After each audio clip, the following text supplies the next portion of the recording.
Hey tout le monde, c'est Utako, on se retrouve pour une nouvelle vidéo et aujourd'hui j'ai décidé de vous présenter non pas un animé mais un manga.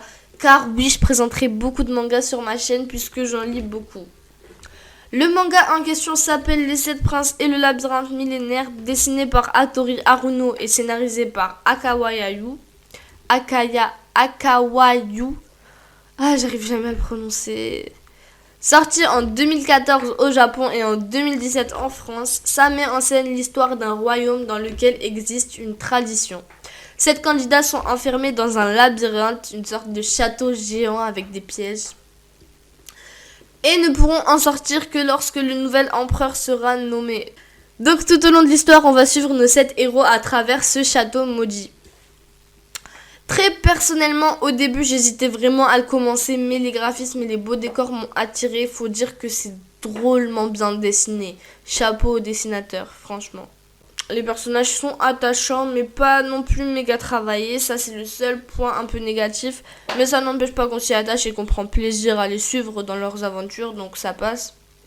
La narration, le découpage des cases et tout ce qui va avec, c'était parfait. Ça nous met dans l'ambiance. C'est bien narré, c'est parfait. Il y a du suspense, oui, mais pas un suspense lourd. Pas un suspense qui va te saouler au bout de 1 ou 2 tomes. Non, c'est vraiment bien dosé pour que tu sois à fond dedans, mais pas non plus saoulé au bout de 5 minutes. Voilà. Et même si au début je me disais que l'histoire allait être un peu banale, et ben non, avec la suite des tomes, ça prend une tournure plutôt originale. Donc aussi un point positif. Après, le seul truc que j'ai pas trop aimé, c'est que c'était prévisible au niveau de qui allait devenir empereur. Enfin, moi, je m'y attendais, mais je voyais ça de loin. Mais c'était prévisible.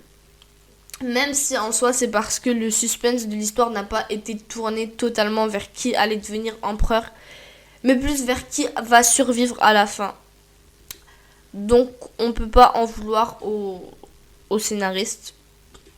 Même s'il aurait pu faire un bon truc avec un peu de suspense sur qui allait devenir empereur, ça aurait pu un peu plus nous mettre dedans, mais non, franchement, ça passe. C'est pas si grave que ça. Voilà, donc c'est vraiment le genre d'histoire qui te donne envie de tout deviner avant que ça n'arrive. Tu fais des théories dans ta tête, j'ai adoré, j'ai surkiffé. Donc franchement, très bonne série qui mériterait même qu'on y accorde un anime. Je trouve qu'il y a de quoi faire une bonne douzaine d'épisodes, de bons épisodes en plus. Bon, 12, peut-être un peu plus. Mais voilà, franchement, je trouve que c'est dommage qu'il ne l'ait pas fait parce que de 2014 jusqu'à aujourd'hui, ils auraient bien eu le temps de faire un bon animé sur ça, mais c'est pas grave, qui sait, peut-être un jour. Donc voilà, j'ai adoré, je vous le conseille vraiment. Vous pouvez le trouver dans plein de librairies. Vous pouvez l'acheter en ligne. Et il est aussi à la Fnac, si je dis pas de bêtises, à 7,50 €. Voilà. Donc franchement, 7,50 € pour cette œuvre géniale, c'est rien du tout. Je vous conseille, la série se termine en 4 tomes et il y a aussi un one-shot sorti. Donc voilà, c'est la fin de la vidéo. J'espère que j'aurais pu vous conseiller sur un bon manga qu'il faut lire. N'hésitez pas à liker, à vous abonner, à commenter. Voilà, ça fait toujours plaisir. Et moi, je vous dis sayonara pour une nouvelle vidéo.